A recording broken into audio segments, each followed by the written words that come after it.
Good morning, my friends. I'm 3 miles in. I'm sitting in the graveyard.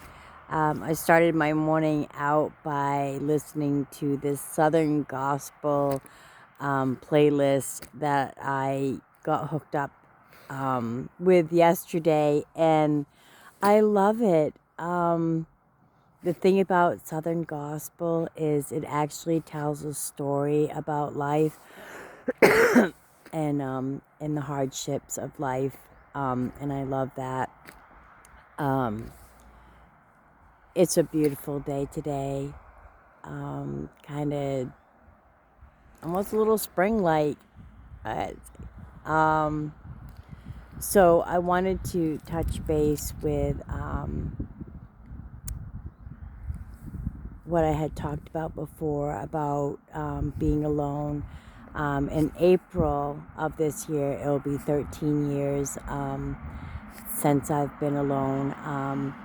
I left a 8-year relationship, and the thing about relationships is, especially when you're a trauma victim, if you don't set boundaries, don't expect to have respect. That was a big thing with me. Is I just kind of adapted to whatever situation I was in. I didn't have many boundaries. Um, So that said, um, the first couple years that I was alone was definitely a challenge. I thought maybe I just needed a different person. Maybe that person wasn't my person. But then I found out that the person I needed was me, and I lost me a long time ago.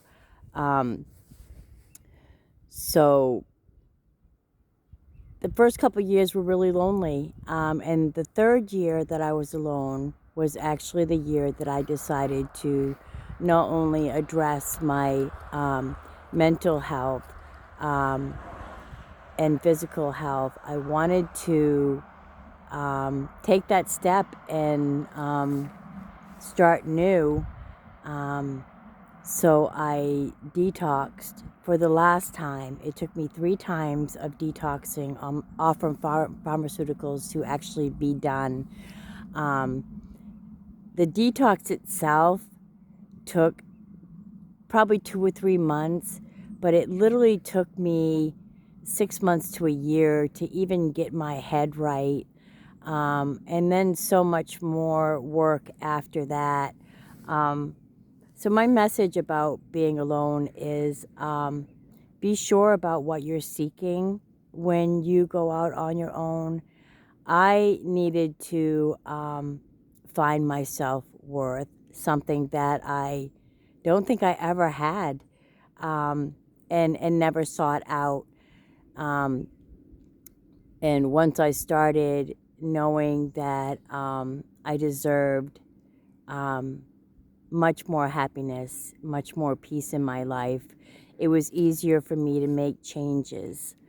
Um, so please don't be discouraged if you're newly out of a relationship and you feel very alone and you feel very discouraged, because that will pass. You will find things to fill those voids. I would say probably 95% of my life and my time, I'm actually very happy.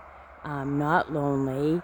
It helps to be an introvert. I actually enjoy my time alone, and I often get overwhelmed by too much activity, too much peopling, just too much, and I seclude myself a lot. Um, because that's my way of healing. Um, so please reach out and let me know,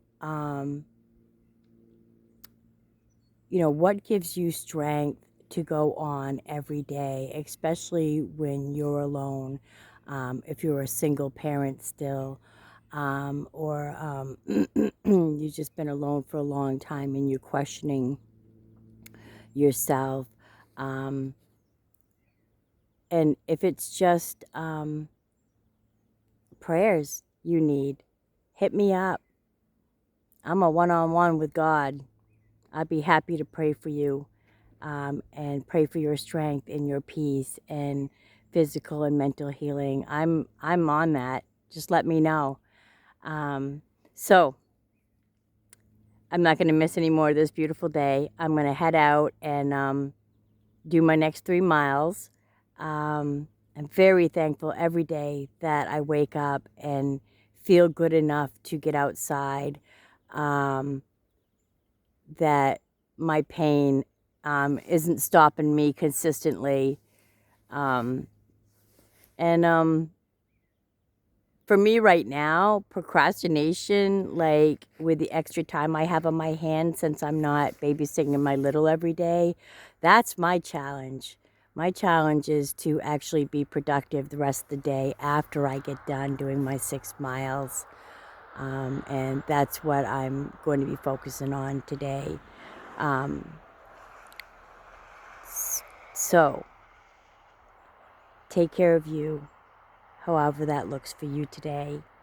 And have an incredible day. Try to get out and get some of this bright sunshine and fresh air into your lungs. And yeah, have an amazing day.